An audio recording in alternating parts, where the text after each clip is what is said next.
प्रदेश में आप सभी का स्वागत है। मैं हूं आपके साथ सृष्टि शुक्ला। रुक करते हैं खबरों का और बुलेटिन की शुरुआत करेंगे इस वक्त की बड़ी खबर के साथ। यूपी में तेजी से बढ़ रहे कोरोना के मामले। गुरुवार को प्रदेश में मिले 18,554 नए केस। 24 घंटे में कोरोना से 10 लोगों की मौत हुई है। प्रदेश में एक्टिव केसों की संख्या की अगर हम बात करते हैं तो 97,329 पहुंच गई है। यूपी में तेजी से कोरोना के आंकड़े बढ़ते चले जा रहे हैं। 24 घंटे में 10 लोगों की मौत की खबर भी मिल रही है। आपको बताते चले लगातार आंकड़ों में बढ़ोतरी हो रही है। यूपी में कोरोना का कहर लगातार जारी। प्रदेश में एक्टिव केसों की संख्या 97,329 पहुंच गई है। यूपी में तेजी से पैर पसार रहा है कोरोना। लगातार आंकड़ों में बढ़ोतरी हो रही है। ऐसे में प्रशासन भी सतर्क नजर आ रहा है। आप सभी से अपील कर रहा है कि कोरोना गाइडलाइंस का पालन किया जाए और हम कोरोना को तभी मात दे सकते हैं जब हम गाइडलाइंस का पालन करेंगे। तो उत्तर प्रदेश की अगर बात की जाए तो उत्तर प्रदेश में लगातार आंकड़ों में बढ़ोतरी होती चली जा रही है और लोगों की लापरवाही भी कहीं ना कहीं यहां पर भारी पड़ती नजर आ रही है। बाजारों में अभी भी लोग बिना मास्क के नजर आते हैं। सोशल डिस्टेंसिंग की धज्जियां उड़ाई जाती हैं, जिसकी वजह से लगातार आंकड़ों में बढ़ोतरी हो रही है। 24 घंटे में कोरोना से 10 लोगों की मौत हुई है। प्रदेश में एक्टिव केसों की संख्या 97,329 पहुंच गई है। यूपी में तेजी से पैर पसार रहा है कोरोना।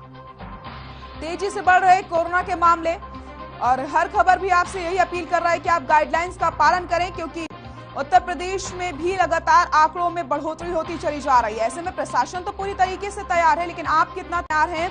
क्या आप गाइडलाइंस का पालन कर रहे हैं? ये एक बड़ा सवाल है। और कैसे आप कोरोना को मात देंगे अगर आप गाइडलाइंस का पालन ही नहीं करेंगे? तो मास्क का इस्तेमाल करिए, 2 गज की दूरी का ख्याल रखिए और अपने हाथों को बार बार सैनिटाइज करते रहिए।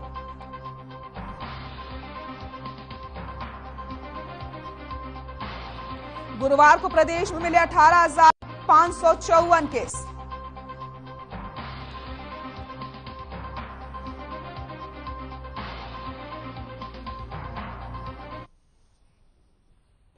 लखनऊ से बड़ी खबर आपको बता देते हैं। कोरोना का लगातार बढ़ रहा है ग्राफ। 24 घंटे में 3,643 नए केस सामने आए। 24 घंटे में कोरोना से 2 मरीजों की मौत हुई है। तो जहां उत्तर प्रदेश में लगातार आंकड़ों में बढ़ोतरी होती चली जा रही है, ऐसे में लखनऊ की अगर हम बात करते हैं तो लखनऊ में भी कोरोना का कहर जारी है। 24 घंटे में 2 लोगों की मौत हो चुकी है। 24 घंटे में 3,643 नए केस सामने आए। 24 घंटे में कोरोना से 2 मरीजों की मौत हुई। कोरोना का लगातार ग्राफ बढ़ता चला जा रहा है। लखनऊ की भी स्थिति चिंताजनक हो रही है। आंकड़ों में लगातार बढ़ोतरी हो रही है।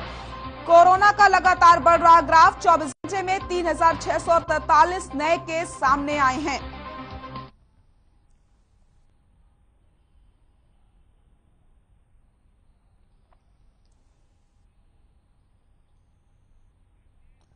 तो लखनऊ की अगर हम बात करते हैं तो लखनऊ में लगातार आंकड़ों में बढ़ोतरी होती चली जा रही है और 24 घंटे में 2 लोगों की मौत भी कोरोना से हो चुकी है। ऐसे में आप सभी को अपना ख्याल रखना है, कोरोना गाइडलाइंस का पूरी तरीके से पालन करना है, क्योंकि आंकड़ों में वृद्धि ही हो रही है, कमी नहीं आ रही है। वहीं अगर हम बात करते हैं रिकवरी रेट की तो रिकवरी रेट भी कम होता चला जा रहा है। ऐसे में किस तरीके से आप गाइडलाइंस का पालन कर रहे हैं, ये सबसे बड़ा सवाल है यहाँ पर। इसलिए आप सभी को प्रशासन की बात सुननी है और स्वास्थ्य विभाग जिस तरीके से लगातार आपसे अपील कर रहा है, आपको उनकी बात का भी ख्याल रखना है और अपने परिवार को सुरक्षित रखने के लिए गाइडलाइंस का भी पूरी तरीके से पालन करना है।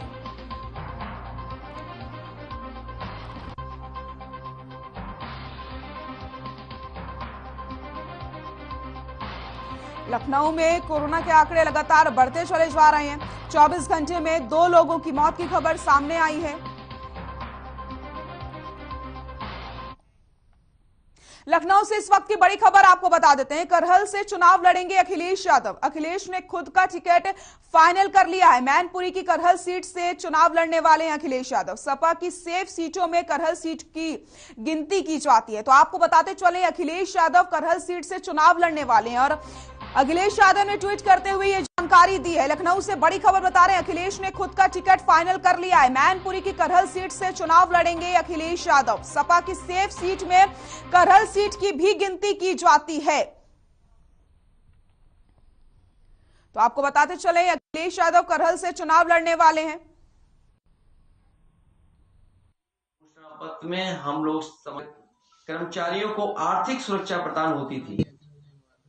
केंद्र में भारतीय जनता पार्टी की सरकार द्वारा वर्ष 2004 में नियमावली बनाई, जिसके आधार पर अप्रैल 2005 के बाद नियुक्त शिक्षक और कर्मचारी की मासिक पेंशन की योजना समाप्त की गई और नई पेंशन योजना लागू की गई, जिससे सेवानिवृत्त कर्मचारी एवं शिक्षक को सेवानिवृत्त होने पर एक मुश्त धनराशि प्रदान की जा रही है। इसके लिए 10% धनराशि कर्मचारी देता है और 14% सरकार देती है और इस पैसे को शेयर मार्केट में लगाया जाता है, जिससे इस व्यवस्था की विश्वसनीयता पर प्रश्न लगता है। सकता हूं, लेकिन हमारे पुरानी समाजवादी पार्टी के अध्यक्ष अखिलेश यादव के करहल से चुनाव लड़ने के निर्णय पर बीजेपी प्रवक्ता राकेश त्रिपाठी ने प्रतिक्रिया दी है। उन्होंने कहा कि अगर अखिलेश को लगता है कि मैनपुरी की सीट उनके लिए सेफ है तो उनकी ये गलतफहमी हम दूर कर देंगे। उन्होंने कहा कि लोकसभा चुनाव में उनके पिता मुलायम सिंह यादव मायावती की व्यक्तिगत अपील करने के बाद जाकर बहुमुश्किल चुनाव जीते थे, जबकि बीजेपी के 50 से ज्यादा सांसद लाखों मतों के अंतर से 2019 में निर्वाचित हुए थे। बीजेपी उनकी साइकिल को मैनपुरी में ही पंचर कर देगी ताकि वे एक्सप्रेस वे चढ़ करके लखनऊ ना पहुंच पाएं।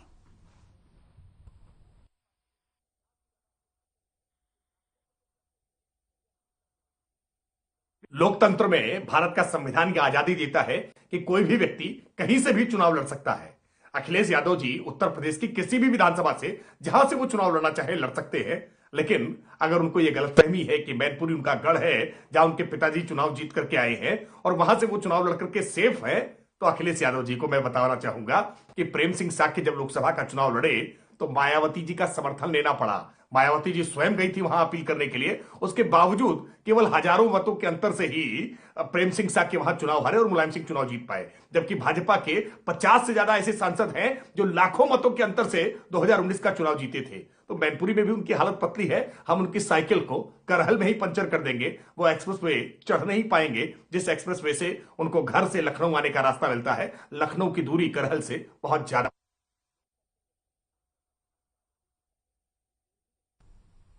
समाजवादी पार्टी के मुखिया अखिलेश यादव ने प्रेस कॉन्फ्रेंस करके बीजेपी पर जमकर निशाना साधा। साथ ही साथ सीएम योगी आदित्यनाथ पर तंज कसते हुए कहा कि सीएम योगी आदित्यनाथ पर जितने मुकदमे हैं उतनी आईपीसी की धाराएं नहीं है। इतना ही नहीं, उन्होंने ये भी कहा कि लुंगी पहनने वाले दौड़ नहीं सकते। साथ ही साथ उन्होंने कहा कि सपा घोषणा पत्र में यश भारती सम्मान फिर शुरू करेगी, वहीं नगर उत्कर्ष सम्मान भी शुरू किया जाएगा। सीनियर सिटीजन के लिए पुरानी पेंशन को भी बहाल किया जाएगा।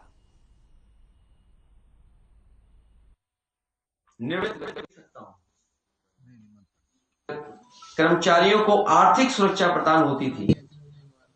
केंद्र में भारतीय जनता पार्टी की सरकार द्वारा वर्ष 2004 में नियमावली बनाई, जिसके आधार पर अप्रैल 2005 के बाद नियुक्त शिक्षक और कर्मचारी की मासिक पेंशन की योजना समाप्त की गई और नई पेंशन योजना लागू की गई, जिससे सेवानिवृत्त कर्मचारी एवं शिक्षक को सेवानिवृत्त होने पर एक मुश्त धनराशि प्रदान की जा रही है। इसके लिए 10% धनराशि कर्मचारी देता है और 14% सरकार देती है और इस पैसे को शेयर मार्केट में लगाया जाता है, जिससे इस व्यवस्था की विश्वसनीयता पर प्रश्न लगता है। बस्ती जिले के समाजवादी पार्टी बस्ती कार्यालय पर बीजेपी नेता जितेंद्र पाल ने अपने सैकड़ों साथियों के साथ समाजवादी पार्टी की सदस्यता ली। वहीं पत्रकारों से बातचीत करते हुए जितेंद्र पाल ने बताया कि पूर्व कैबिनेट मंत्री स्वामी प्रसाद मौर्य हर वर्ग के नेता हैं और उन्हीं के बताए निर्देशों पर हम हमेशा चले हैं। उनके अंदर जाति भावना नहीं है। मंत्री जी सबको साथ लेकर चलते हैं। ये पूछे जाने पर आप बीजेपी के वरिष्ठ नेता थे, क्या कारण है कि आपने पार्टी छोड़ दी? तो उन्होंने बताया कि इस सरकार में भ्रष्टाचार व्याप्त है, नेताओं की कोई समस्या सुनी ही नहीं जाती।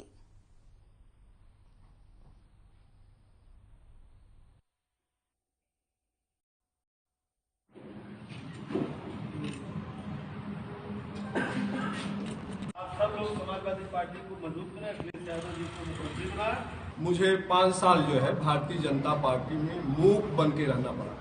मैं कुछ कहना भी चाहता था, लेकिन पार्टी और अपने आदरणीय स्वामी प्रसाद मौर्य जी के दिशा निर्देश पे मैं कुछ बोल नहीं सकता था। जो है उनका एक ही था, जहां आप रहिए, समय आएगा, इसका हम जो है समय से बदला लेंगे जो है। और आने वाले समय में जो है, जो आप लोगों को देखिए, अभी 14 तारीख को हम समाजवादी पार्टी का दामन हम थामे हैं और निरंतर समाजवादी पार्टी के लिए रात दिन मेहनत करके अपने साथियों को लेकर हर विधानसभा में जाऊंगा और भारतीय जनता पार्टी के कुरीतियों को जो है जन जन तक बताने के लिए जो है हमें जो भी करना होगा वो मैं करूंगा। आप सब लोग समाजवादी पार्टी को मजबूत करें, अखिलेश यादव जी को।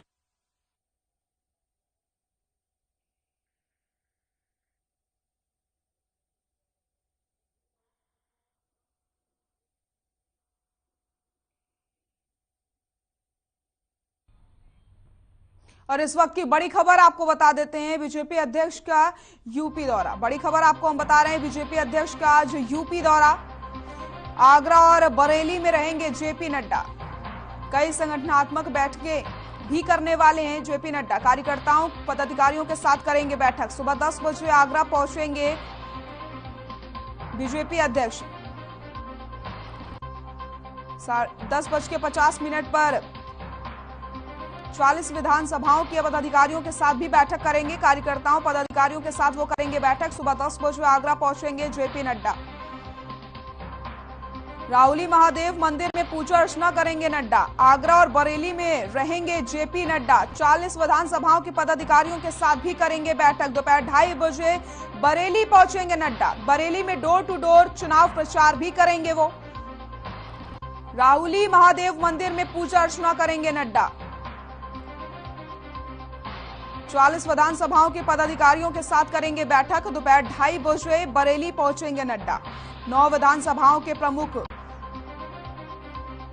लोगों के साथ बैठक करेंगे। बीजेपी अध्यक्ष का आज यूपी दौरा। आगरा और बरेली में रहेंगे जेपी नड्डा।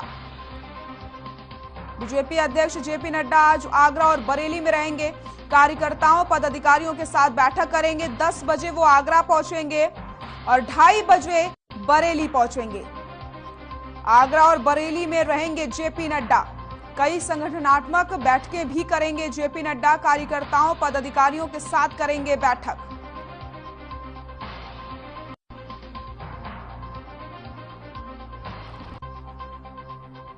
दस 10:50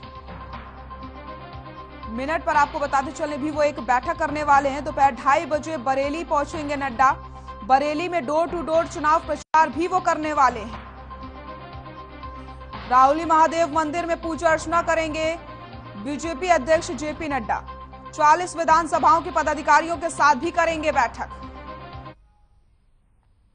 यूपी में विधानसभा चुनाव से ठीक पहले सभी दल अलग पार्टी को ज्वाइन कर रहे हैं। वहीं आपको बताते चले इसी कड़ी में समाजवादी पार्टी और सुबह सपा गठबंधन ने एक पोस्टर जारी किया जिसमें 68,500 शिक्षक भर्ती को लेकर के सपा और सुबह सपा गठबंधन ने रिक्त आरक्षित सीटों को लेकर बड़ा ऐलान किया। इसमें लिखा है कि आरक्षित वर्ग सीटों के अभ्यर्थियों के रिक्त स्थानों को भरा जाएगा, चाहे किसी भी चीज की वो भर्ती हो उसे पूरा किया जाएगा।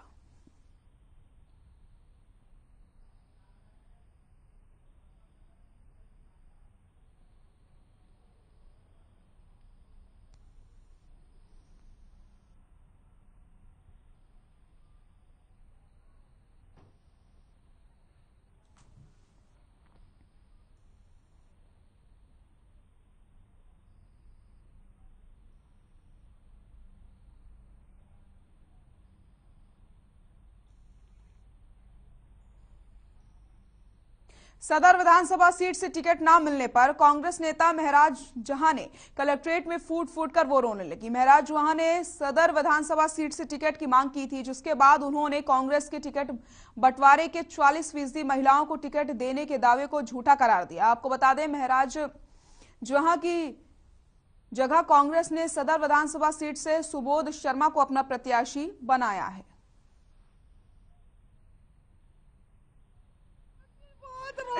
मैंने बड़ी कड़ी मेहनत की है, मुझे पहले आश्वासन दिया गया, मैं पूरी मेहनत कर रही थी, मैं तो करती रहती हूँ। मैं तो ये भी नहीं कि चलो भाई फॉर्मेलिटी के लिए कोई मेहनत कर रहा है, मैं तो मेहनत करती रहती हूँ। प्रदेश अध्यक्ष जी ने भी कहा आप बहुत मेहनती हो, आप आगे बढ़ोगी।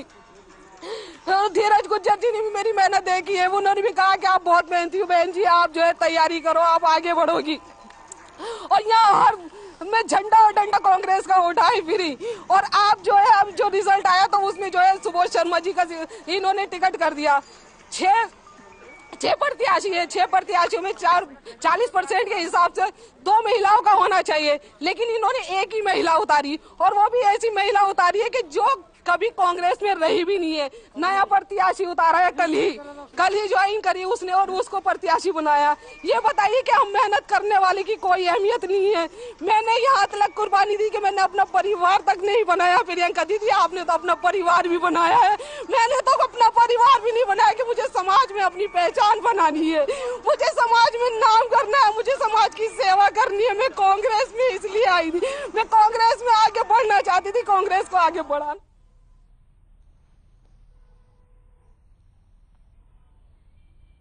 यहां रुकते हैं एक छोटे से ब्रेक के लिए, जल्द हाजिर होते हैं।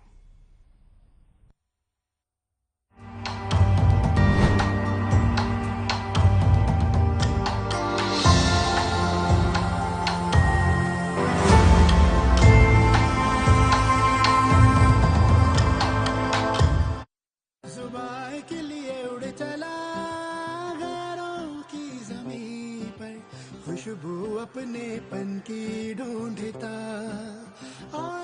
दूर कितना भी जा, इस जुबान से दूर ना जा पाओगे। विमल, बोलो जुबान केसरी। पर ये दिल है कि चख रहा है उन्हीं अल्फाज़ों का। दूर कितना भी जा, इस जुबान से दूर ना जा पाओगे। विमल, बोलो जुबान केसरी।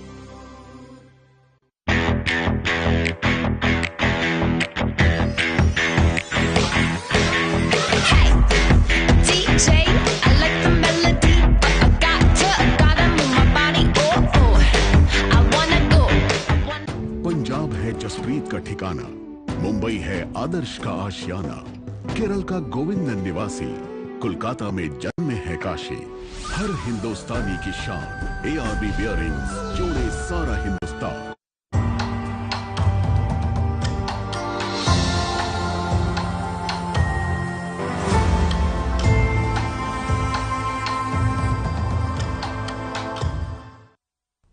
ब्रेक के बाद एक बार फिर से आप सभी का स्वागत है। रुक करते हैं खबरों का। आगरा शहर के थाना शाहगंज क्षेत्र के अंतर्गत सराय ख्वाजा चौकी क्षेत्र में उस समय अफरा तफरी मच गई जब एक दुकानदार ने पड़ोस में रहने वाली 18 साल की युवती के चेहरे पर तेजाब डाल दिया।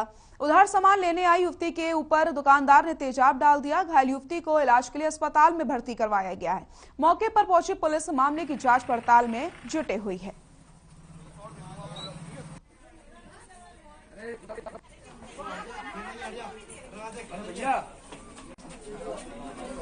ये हुआ था, इनके ना मंजन लेने आया था। कौन आया था? मेरा बेटा आया था।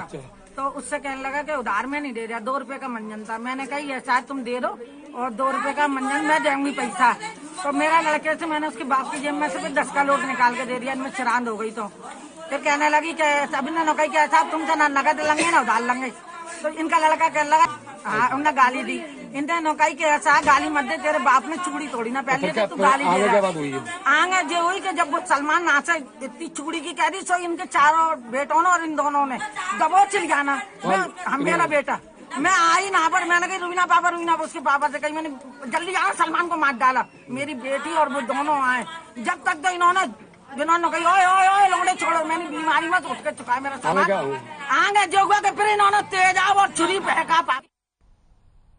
एटा पुलिस और फ्लाइंग स्क्वाड की टीम के हाथ बड़ी कामयाबी लगी है। आपको बताते चले चेकिंग के दौरान करोड़ों रुपए बरामद किए गए। पूछताछ के दौरान कार सवार लोगों द्वारा संतोषजनक जवाब न देने पर बरामद की गई रकम को सील कर दिया गया है। आपको बताते चले अभियुक्तों से पूछताछ लगातार पुलिस कर रही है और पता लगाने की कोशिश की जा रही है कि आखिरकार इतना पैसा कहां लाया जा रहा था। पुलिस को बड़ी सफलता हाथ लगी है। एटा से आपको हम खबर बता रहे हैं जहां पर बड़ी मात्रा में रकम यहां पर बरामद की गई है।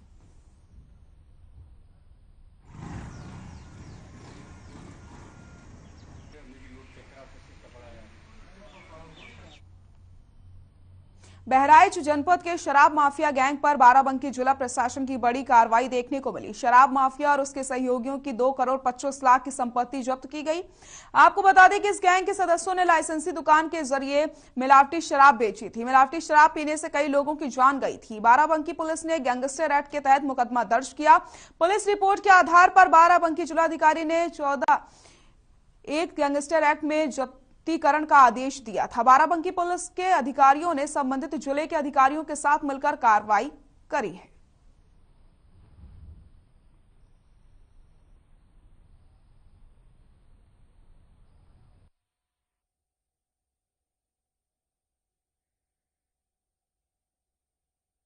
छिड़ा हुआ है, जिसके तहत बाराबंकी प्रशासन ने बाराबंकी पुलिस और प्रशासन द्वारा विभिन्न प्रकार के माफियाओं के खिलाफ एक सख्त अभियान छिड़ा हुआ है, जिसके तहत बाराबंकी प्रशासन ने एक शराब माफिया जिसका नाम दानवीर सिंह है, जो मूलतः जनपद बहराइच का रहने वाला है, इसकी बहुत सारी संपत्ति 14(1) के तहत कुर्की का आदेश दिया गया है।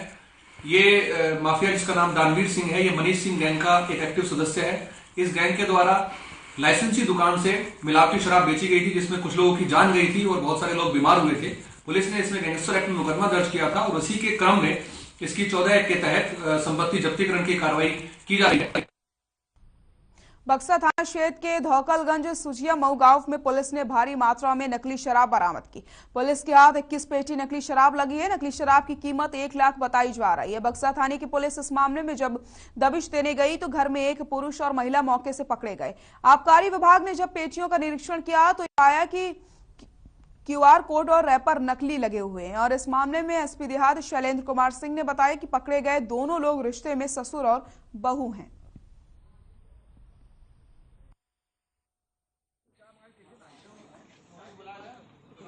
अवैध शराब के विरुद्ध कार्यवाही के क्रम में एक बहुत महत्वपूर्ण सफलता प्राप्त हुई है और थाना प्रभारी बक्सा इनकी टीम के साथ और आबकारी विभाग को साथ में लेकर एक इम्पॉर्टेंट इंटेलिजेंस के आधार पर एक गांव है धौकलगंज सुजिया में, वहाँ से मिलावटी अपमिश्रित शराब की एक बड़ी खेप बरामद हुई है, जिसमें कुल 21 पेटियाँ बरामद हुई हैं, जिसमें प्रत्येक पेटी में 45 शीशियाँ हैं और प्रत्येक शीशी में 200 ml का वॉल्यूम है और ये सभी सामान रिकवर हुआ है। मौके से 2 लोग इसमें अरेस्ट।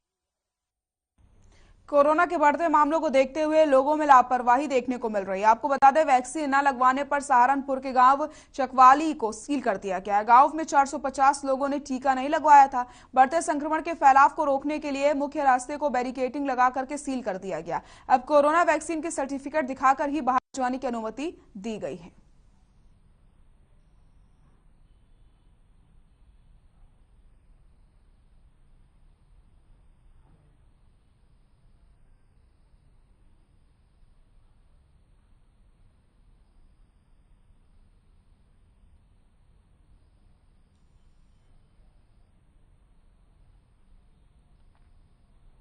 फिरोजाबाद एसओजी पुलिस को बड़ी सफलता हाथ लगी है, जहां 1 लाख रुपए के इनामी बदमाश गुड्डू उर्फ राजेंद्र को पुलिस मुठभेड़ में गिरफ्तार किया। इस मुठभेड़ में बदमाश को गोली लगी, जिससे घायल अवस्था में जिला अस्पताल ले जाया गया। वहीं इस मुठभेड़ में एक सिपाही भी घायल हुआ है। आपको बताते चले, आपको अभियुक्तों के कब्जे से कार्बाइन और बरामद किया गया है। वहीं आरोपी पर लूट, हत्या, अपहरण के दर्जनों से अधिक मुकदमे दर्ज हैं।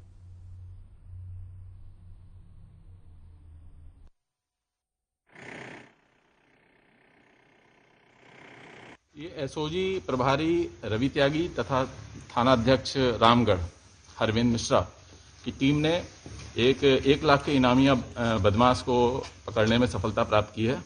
मुखबिर की सूचना पे इन लोगों ने दोनों टीमों ने अपना एक इंटरसेप्ट किया इनको साथी रोड पे और इस बदमाश से इनका प्रारंभिक आमना सामना हुआ। बदमाश ने इनको पर गोली चला दी।